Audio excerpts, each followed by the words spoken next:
Hey friends, I'm Sharon Betters, and what a privilege it is for me to know that you are listening to this podcast, the Daily Treasure podcast produced by Mark Inc. Ministries, and that even though we may have never met, if we both love Jesus, there's so much that we have in common that if we did meet, I think we would be friends right away. And so today our devotional is called Pour Out Your Heart, and today's treasure is Psalm 62, verse 8. Trust him at all times, O people. Pour out your heart before him. God is a refuge for us. I love watching God transform David from misery to mercy to ministry. The earth shifted beneath David's feet in the worst possible way. His beloved son Absalom intentionally betrays him, gathering around him a growing army willing to take down God's anointed king, his own son. When David turns to his inner circle and trusted friends for help, he learns that they have joined Absalom in his quest for the throne. David does not know who he can trust except for one. David trusts God. We watch as David's repeated declaration that God is his rock, rest, rescue, and refuge steadies him from being greatly shaken to not shaken. We see him identify the root cause of his fear and his recognition that his enemies are like a tottering wall. They will not succeed. David warns readers not to trust anything except God, our rock, rest, rescue, and refuge. David knows his audience. He knows he is speaking to hurting people, fearful of the future, unsettled by current events. He knows they are not where he is, and he shares the secret of moving from fear to faith in Psalm 62:8. Trust in him at all times, O people. Pour out your heart before him. God is a refuge for us. Do not miss the practical instruction from David that prepares us to trust God in the darkness. Trusting God is not just for tough times. David calls on us to experience trusting God every minute of every day, whether the day is dark or bright. Imagine how your day could change from mundane and ordinary to extraordinary if you have a constant awareness of God and his love demonstrated through his own son, Jesus. When trusting God in the mundane is our habit, trusting him when the earth shifts beneath our feet becomes our auto response. Bad times invite our trust, but what about prosperous times? Are we intentional about acknowledging God's blessings and how we can steward them for his glory? What difference would it make if you saw all your moments as an opportunity to trust God? Would you treat the cashier differently? Give of your financial gifts more generously? Intentionally offer help and hope to a hurting friend? I recently watched my husband, Chuck, deal with weeks of an inefficient and incompetent banking process. The left hand did not know what the right hand was doing. He repeatedly sent the same documents to every person in the process, even though they were all on the same team and from our perspective should have been sharing all information. No doubt you've been there. I listened to numerous phone conversations where the incompetence fed my impatience, and I imagined my own voice rising with every silly request. I kept waiting for Chuck to lose his temper. From my perspective, he would have been righteous in doing so. Instead, he kindly and calmly interacted with each person. He expressed his frustration, but in a way that evoked sympathy, not anger. I applauded his ongoing and consistent kindness in the middle of frustrating and unnecessary incompetence, telling him I would not be able to exhibit such patience.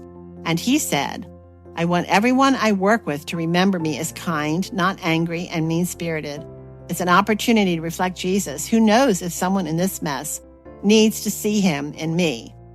His words hit the target of my heart because I wanted to tell someone off. I know Chuck better than anyone, and I knew God was growing sweet fruit in his life, designed to feed others with love and gentleness. This is a great example of pursuing trust in the Lord in the mundane, not for our convenience, but for God's glory. Let's read that sentence again. This is a great example of pursuing trust in the Lord in the mundane moments, not for our convenience, but for God's glory. Sometimes, actually every time the earth shifts beneath our feet, God's glory must be our ultimate goal. Many times our circumstances will not shift, our grief will not abate, and our pain will not ease, no matter how many times we declare God as our rock, rest, rescue, and refuge. I know this. I know this from my own experience.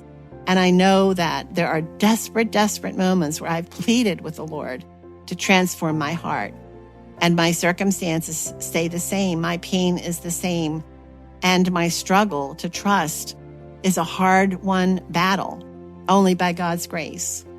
David's son Absalom still pursued him, even though he made these declarations. David made these declarations. And then David lost his beloved son in war. His circumstances actually got worse. Yet for God's glory, he declares that he will trust God, his deliverer. Likewise, friends, David encourages readers like us to trust in the Lord at all times.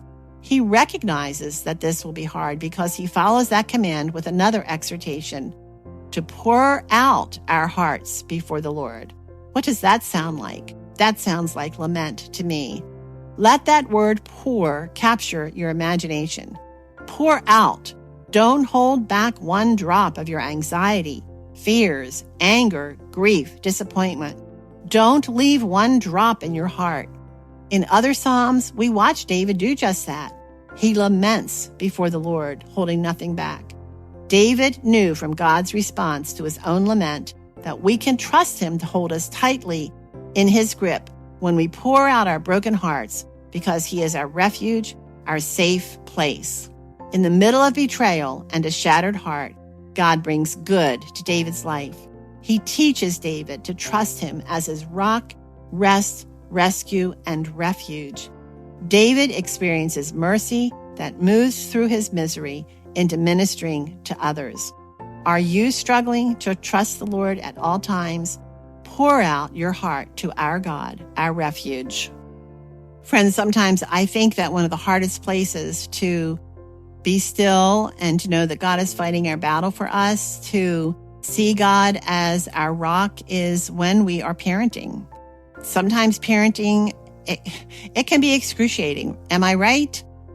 Is there any way for us to find the peace that passes all understanding in those really challenging moments? And I'm so happy to be able to introduce to you someone who kind of puts a little bit of a different twist on parenting, so that we have a template for those really hard times on how we can take a step back and be very intentional in reflecting God's glory through our parenting.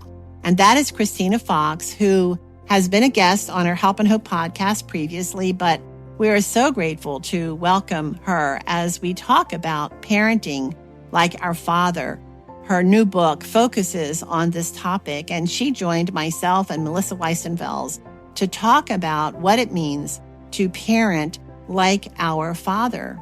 In this conversation, we touch on questions like, how can a better understanding of God's character, in other words, his consistency, discipline, patience, provision, unconditional love, and even boundaries, give us a roadmap for helping our children navigate the comparison trap, rebellion against boundaries, and more. But we also talk about our own feelings of failure and how to live with a broken heart when our children reject their faith.